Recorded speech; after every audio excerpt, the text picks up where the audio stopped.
Hey guys, it's the Coaster Battleman here, bringing you an amazing coaster countdown. The top 10 roller coasters at Six Flags Great Adventure. Six Flags Great Adventure has an amazing coaster collection, and I'm going to count down which coasters are the best. Here are the nominees. Number 10 is Skull Mountain. Now this is actually a decent ride. It has some neat looking theming outside with the skull setting, and overall this looks like a fun family coaster. I saw a lights on POV and it looked like a bunch of random turns all over, but if it's indoors and in the dark you can't see anything, it's a lot more intense of a ride. Number 9 is Runaway Mine Train. I think this coaster is slightly better than Skull Mountain because of it. The longer ride, the interaction with water, and it's outdoors, so you can get two different rides, possibly a night ride and possibly a daytime ride. Number 8 is the Joker 4D Free Fly Coaster. Now, a lot of people say that this coaster isn't that great at all. It's a clone of Batman the Ride at Fiesta, Texas, but I think this is actually a decent ride. It looks very fun in the POVs where you get spun around a lot. I haven't experienced a 4D coaster before, but if I got to, it would be very amazing, and this would be a good ride to introduce people to 4D coasters if they haven't ridden a 4D coaster. And SNS makes good attractions, so I think this is going to be a good attraction. Number 7 is Green Lantern, the stand-up coaster of the park.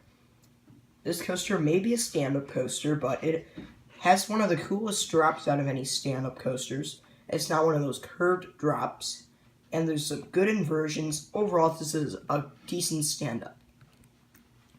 Number 6 is the traditional Batman the Ride clone. Now, Batman the Ride may be a clone, but it's known for being compact, intense, and very fun. This is one of the original clones. This is like the second clone, Batman the Ride. Number 5 is Bizarro. Now, Bizarro is considered one of the best flowless coasters out there. It has some really good inversions, theming, and overall people like this flowless coaster better than its replica, Scream. Number 4 is Superman Ultimate Flight, the flying coaster of the park. I put this one higher than Bizarro because it has a cooler seating arrangement because you're flying instead of just sitting and there's no floor. This on Superman Ultimate Flight, you go through this insane pretzel loop, and overall this ride is very fun. Number 3 is Nitro, the insane hypercoaster of the park. It may not be the best hypercoaster in the world, but a lot of people consider it one of the best hypercoasters in the world. The color scheme's kind of weird. It'd be nice if it could be like a Patriot-like color scheme with the blue supports and the red and white track. And this coaster's smooth, has some good airtime, and the 5th B&M on this list, and the final B&M on this list. Number 2 is the tallest coaster in the world when this video is being released, Kingda Ka.